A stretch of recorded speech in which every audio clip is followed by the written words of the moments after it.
Well, I'm now joined by Dr. Susan Glaser and Dr. Peter Glaser, and thank you very much for joining me in the mini interview. It's a pleasure.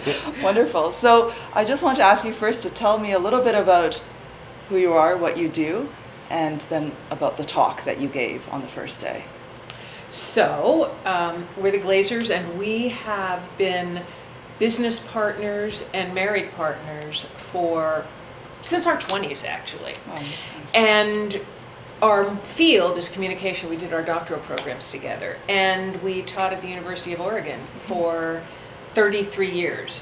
And then and now, we are part of our consultancy, and that focuses on communication for organizations, primarily for leadership.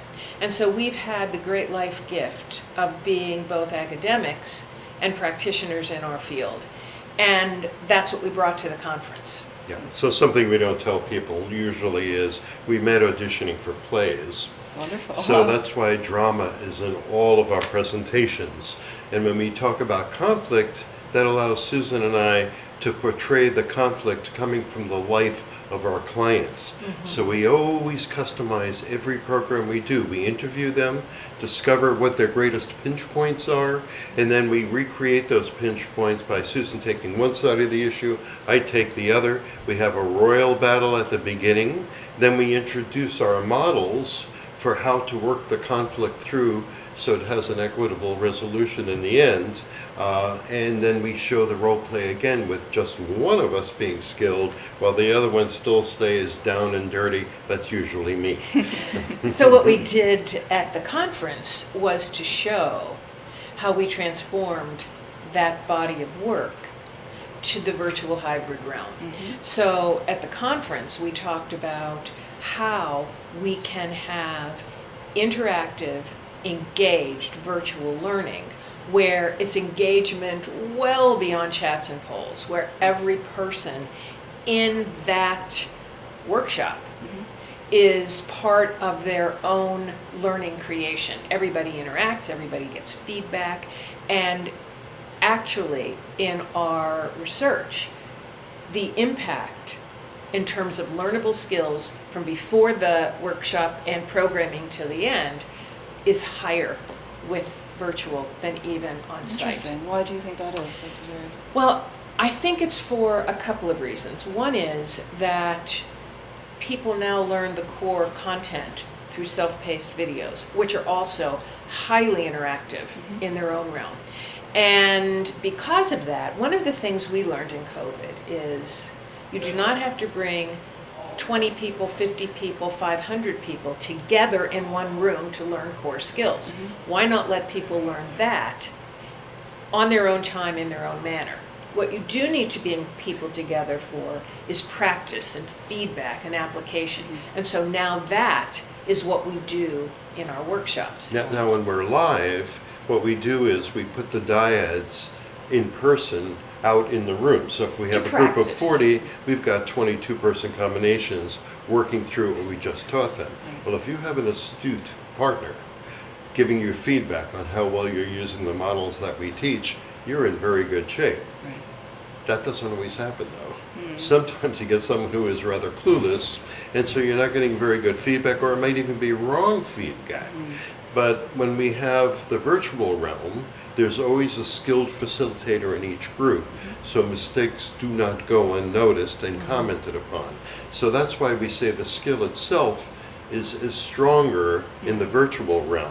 Right. Now, what you're not getting as much of is that kind of warmth, camaraderie, that sense of we're together that you get when you're alive. You don't hang out during breaks. So you don't hang out at lunch. Is gone. That doesn't happen. But if the metric that you're evaluating the learning program by is how much do people learn, then our virtual hybrid is a higher metric for actual learning. And Kinga, we kill ourselves to make sure everyone participates. No one sits back as a bystander. So for example, when we break them into breakout rooms, We have a queue of names. We announce the queue at the beginning. We encourage them. We're pretty good in the high 90th percentile, getting people to show their faces. And we always go through the queue, so everyone gets called on to participate in building the model that we Right. just taught them. They're allowed to pass if they're not sure what to say, Yeah. but then they take their turn back in the next go-around. Absolutely. I really like that when you said that, because it is an important aspect of being online and creating community online, is to somehow connect with each individual in different ways.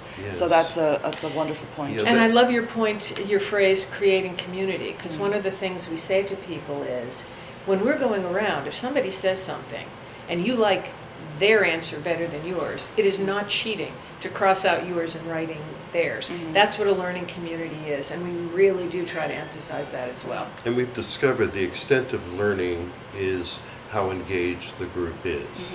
And bystanders just don't learn as much. So what is another tip that you would share for people who are trying to create online learning communities, either in their office, simply with their coworkers who are now working online together? One thing for sure is bringing every voice in and the different strategies you said. But what would be your top tip? Well, another tip would be, and we learned this early on, Peter was just talking about our program for breakthrough conflict. Another program that we have is called Hardwiring Teamwork. So we have studied for a very long time, what does it take to really create an engaged, productive, committed team? And one of the things is that team of people is doing more than working on the day-to-day transactions of the job. That team of people work on big, important, meaningful questions. So I would say another tip, whether or not people are using the models and the skills that we've designed for it, but to come up with questions that mean something big to the group. So it could be, what actions can we take to create greater customer connection, even in virtual times? So now everybody's head is looking at that. One of the things that one of our groups did was, what actions can we take to increase the safety and health of our workforce? Everybody's brain was on that one. So in virtual times, maybe even more, to have a team working on issues that everyone can say, I'm part of something very meaningful. Wonderful, yes, that's absolutely an engaging way So- of bringing people together. Yeah, I would just add that when we've watched other virtual programming, people will use models that you have to really use your mind to translate from what I'm doing in the real world to what they're showing me in the model. And I would recommend, the extent possible, to find out what that specific audience is like and make sure that every example, every word is really something that they can relate to. Absolutely, relatable and usable. So for example, if we're working with a technology company, the examples we use, the role plays we use, the scenarios, the practice situations would look completely different than if the next day we're working with a manufacturing company. And it seems like whatever the learning content, it is crucial, as Peter mentioned, to adapt it to those learners. One other tip in virtuality. Instead of letting them chat with you, through the chat function or the polling function, if you're getting their faces on there, we so prefer hands, and we so prefer them talking to us. It's amazing how much more of a live team it feels like when people are actually talking to you instead of chatting to you. Right. We don't discourage the chat. We don't say don't use it because some people won't respond. But for the most part, we can usually, again, in the 90th percentile, get people to talk to us, and then it feels like you're there. Wonderful, that's really great. So you've been at the Learning Ideas Conference this is the third day. Is there one idea that you're walking away with from the discussions? Well, Peter and I have been really impressed with the people from Emory University, and specifically they're looking at, and I hope I get this right, work-life learning balance. What connected us to them are some of the things they did that address some of the issues we face. So for example, they have this big learning room where the whole back wall are Zoomers coming in, and then the desks of the people in front of them. So it is like a real classroom, both virtually and present. And they figured out how to have guest lecturers avatar it. I mean, I still can't figure out how they did that. So that is definitely a connection we will maintain, and something we most definitely walked away with. Wonderful. So bringing together the virtual and the in-person worlds, and this being the first hybrid conference, have you experienced a little bit of the virtual world as well? Yes. Now, our life for the last 2.5 to 3 years has been bringing that together. Yes. And so some of what I wanted to see those faces of the people who were remote. I wanted to see what they were saying, what they were doing. I wanted them to wave at me. I wanted them to talk to us. So I think that this is absolutely the wave of the future. And I applaud that this is a conference that worked so hard to make all that happen in one space. Yeah, it's clear that this isn't going away. Yes. That virtually every one of our clients now, part of their day is 2 days a week in, 3 days a week out, or vice versa. But I think maybe 1% of our clients, everybody's back.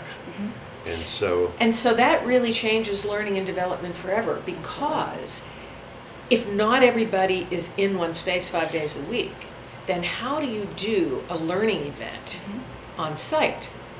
Isn't it better, since not everybody's going to be there on the same day, to somehow figure out how to make learning events virtual in a way that people can remote in? They could be at their real desk, they could be some other place.